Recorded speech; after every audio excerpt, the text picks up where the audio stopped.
আগাম সম্ভাব্য বিজয়ী একটা অনুমান করে সেই দিকে ঝুঁকছে, এইটা যদি হয় মানে সেরকম কি আপনার মনে হচ্ছে কিনা? দেখুন, এটার জন্য আমরা মনে করি, এটা মনে হচ্ছে কি আপনার? হ্যাঁ হচ্ছে। দেখুন, জামাত ইসলামী সহ আমাদের যেই সমমনা দল, আমরা দীর্ঘ 6 মাস থেকে বলে আসছি লেভেল প্লেইং ফিল্ড তৈরি করতে হবে। দেখুন, জনাব তারেক রহমান তিনি দীর্ঘ সময় পরে দেশে এসেছেন, আমরা ওয়েলকাম জানিয়েছি। তিনিও মজলুম মানুষ, 17 বছর দেশের বাইরে ছিলেন এবং আমাদের দেশের নেত্রী তিনি দুনিয়া ছেড়ে বিদায় নিয়েছেন।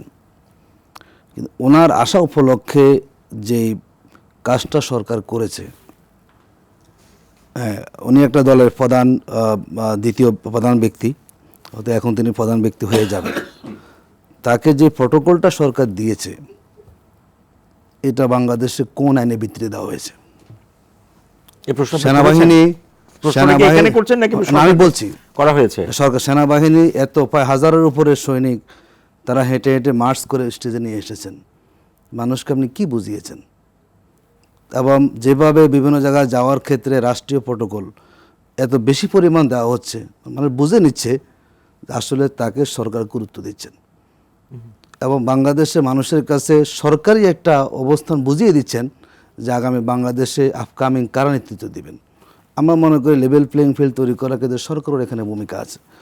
সরকার সকল দলের ক্ষেত্রে যে সম আচরণ করার কথা, তা কিন্তু সরকার এখনও করতে পারছেন না। দ্বিতীয় হচ্ছে, দেখুন, যারা এখন আমাদের প্রশাসনে আছেন, এদের বড় অংশ কিন্তু নিয়োগপ্রাপ্ত আওয়ামী লীগের আমলে। নির্বাচনে এখন আওয়ামী লীগ নেই, জাতীয় পার্টিও তারা আসার চেষ্টা করে যাচ্ছেন কোনোভাবেই। এবং এটা হতে পারে যে ফ্যাসিবাদী গোষ্ঠীর কোনো একটা অদৃশ্য ইশারা, যাতে ইলেকশনটা সুষ্ঠু না হতে পারে, যাতে করে ভোটের উপস্থিতি এখানে কম হয়, যাতে ভোটটাকে ম্যানিপুলেট করে আবার একটা বিতর্ক তৈরি করা যায়, এমনও কিন্তু মানে থাকাটা অবাস্তব কিন্তু কিছু না। কারণ আপনি ডিসিএসপি আপনি বদলি করেছেন, লটারি ভিত্তিতে করেছেন, তার মনের যে একটা দলের প্রতি ভালোবাসা, তা কিন্তু সে মুছে যাওয়া কিন্তু কখনো কথা না। আমার কাছে মনে হচ্ছে সরকার যেভাবে তার আইনশৃঙ্খলা পরিস্থিতি উন্নত করা কিংবা যেভাবে সরকারের জায়গা থেকে নিরপেক্ষতা বজায় রাখা প্রয়োজন ছিল সকল ক্ষেত্রে, সরকারও অনেক ক্ষেত্রে কিন্তু নানা কারণে সরকার সেখানে ব্যর্থ হয়েছেন। দেখুন, আমাদের সাম্প্রতিক ঘটনা বললে, আমাদের শরীফ ওসমান হাদি হত্যা হওয়ার পরে এত আন্দোলন হয়েছে। বাংলাদেশে যখন আমরা ছিলাম বিরোধী দলে, মানে গত 15 বছরে কোনো একটা ঘটনা ঘটলেই 30 মিনিটের ভিতরে আসামি অ্যারেস্ট হয়ে যেতেন, এত সক্ষমতা ছিল।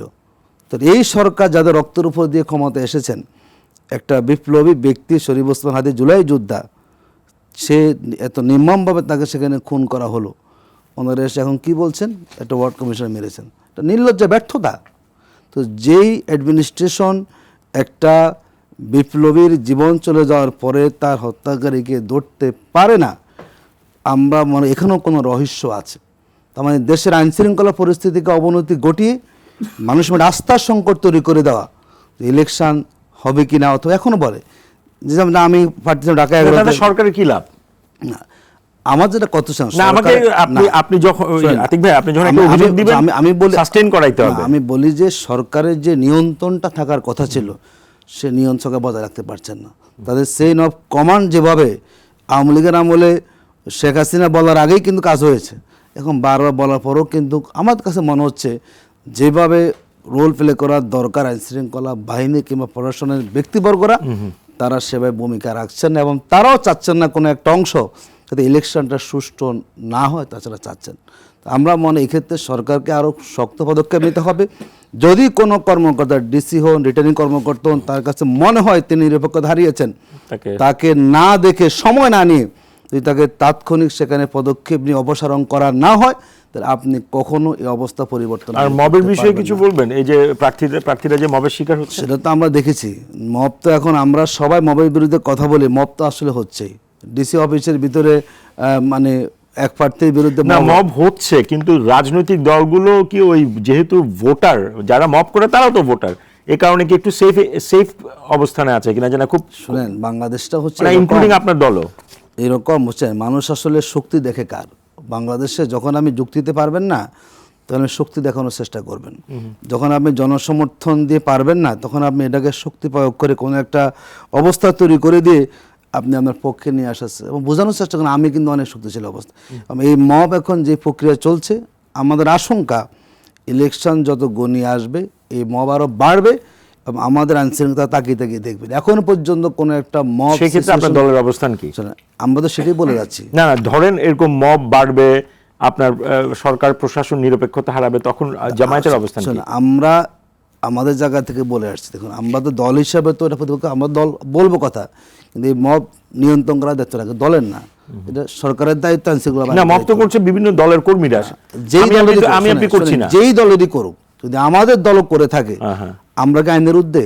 আমি মনে করি যারাই করুক, যারা এই মব সৃষ্টি করে বিভিন্ন ধরনের পরিবেশ চেষ্টা করে, আমি একটু সবাইকে প্রশ্ন করবো, আপনাকে দিয়ে শুরু করি। মানে এই 18 মাসে আপনার দলের এরকম কাউকে কি আপনারা পেয়েছেন যারা মবের সাথে জড়িত?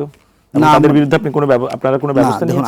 আমাদের জানা মতে জামাত ইসলামী কোথাও মব করেছে এটা আমাদের প্রমাণ নেই। অনেক অভিযোগ করেন, কিন্তু আমরা দলগতভাবে কোথাও সিদ্ধান্ত নিয়ে করেছেন এটা মিডিয়াগুলো অনুমান করেছেন, কিন্তু কোনো প্রমাণ কোথাও নেই। ওকে, খুব স্পষ্ট করেছেন আপনি। কথা বলা যায়, ট্যাগিং করা যায়, কিন্তু বাস্তবে জাতীয় কোনো মবের সাথে আমরা কখনো সম্পৃক্ত নই। নানা জায়গায় জামাত, তহিদ জনতা ব্যানারে কোন প্রোগ্রাম করা হয়, বলে জামাত করেছেন, এটাগুলো মিডিয়ার ফ্রেমিং বলতে চান আপনি। কিন্তু আমরা মনে করি কোনো কাজের সাথে আমরা সম্পৃক্ত কথা বলবো। ধন্যবাদ।